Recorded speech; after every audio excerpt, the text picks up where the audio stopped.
Hello everyone, my name is Chetan Bawane. I'm 21 and I have been selected as a probationary officer in Bank of India. Today I want to talk to you guys about the book that has helped me become an officer at the age of 21. The title of the book is Atomic Habits. It is written by James Clear. It is available on all the platforms and it has helped me tremendously in my preparation journey of the banking. The book is 320 pages long and it has several lessons on how to form habits, how our habits decide our success. So here are the few learnings that I learned from the book. So I want to share with you guys some of the few learnings. So the first thing I learned was the power of atomic habits, massive action versus 1% improvement. We all think that if we want to achieve major success, we need massive actions, but that is not the case. We need 1% improvement. As you can see in this graph, that here are results and here the time. If you just improve 1% than you were yesterday, then in a year you will become 37 times better than what you were before a year. But it is also same, if you degrade 1% every day, you will reach 0 in 1 year. So that is the first learning, that you don't have to take massive actions, but you have to change only 1% than before. The next thing is the truth about progress. We all expect that the progress will be linear like this straight line, but this is not the case. The progress is exponential, a curved line. Firstly, in the first few months of a preparation, you will experience no progress at all, and this will continue for a long time. This is called the value of disappointment.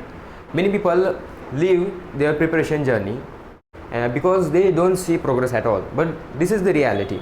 We will not see for the first few months of our preparation that we are not progressing at all, but as we progress we will reach a breakthrough, and after that breakthrough we will rise exponentially. So we have to be patient and carry on our efforts, because someday we will reach the breakthrough and we will progress very exponentially. The next thing I want to talk about is goals versus system. It has helped me a lot because everyone has a goal. The candidate that was selected and the candidate that was not selected both have the same goal of clearing the exam. But what's the difference then? The difference lies in the systems. Now, how to build system? What are they? So there are 3 layers of behavioral change, how to build systems. There is the outcome, the process and the identity. The goal is not to clear IBPS PO, it is to become an officer. We all focus on the outcome, that I want to do this, I have to change this outcome, but what we should focus on in the identity thing, because if we change an identity, we will live up to the expectation. So if you make your goal to become an officer, then you will try to find the qualities of an officer. What is an officer? He is good at math, he is good at logic, he speaks fluent English, and he is well aware about the world affairs. If you try to live up to that expectation, then clearing this exam is very easy. The next thing about is the habit loop. This was a very important thing in the book. It talks about how every habit, good or bad, is formed. James Clear said that the habits are formed in 4 different steps. First is the cue, second craving, third is response, fourth is reward. Let me explain with an example. That is the cue. You get a notification on your phone that someone has sent a message. First is the cue. Second is the craving. You crave. You think, who has sent the message? You become curious. Then is the response. You pick up your phone, you open, who sent the notification? Then there is the reward. Who sent the message? Your desire has been satisfied.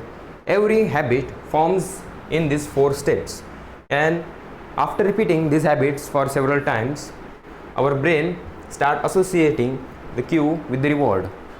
In the book, James Clear has given 4 laws how to tackle this habit loop, and by tackling this habit loop and using the 4 laws, we can create good habits and destroy bad habits very easily.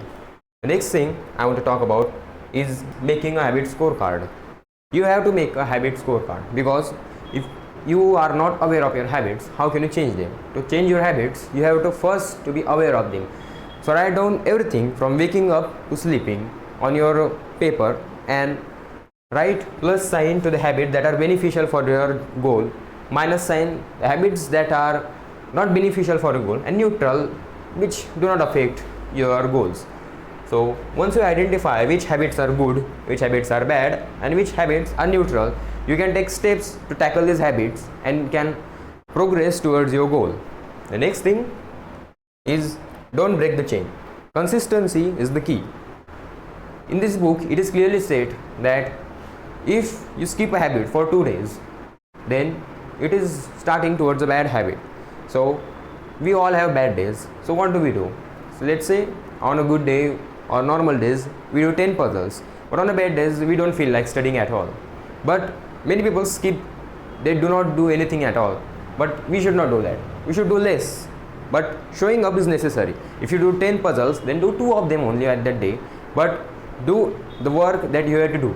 Because if you break the chain, as I mentioned in the first graph, that if you break the chain and then you will go down to 0 very quickly. So having consistency is very important, is not breaking the chain. And lastly, I want to say, it is my favorite quote from the book. The only way to become excellent is to be endlessly fascinated by doing the same thing over and over. You have to fall in love with boredom. That is the thing. If you want to become excellent in anything, you have to repeat the thing.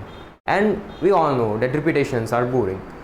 But it is what that takes us toward the excellence. And you have to fall in love with boredom if you want to achieve your goals.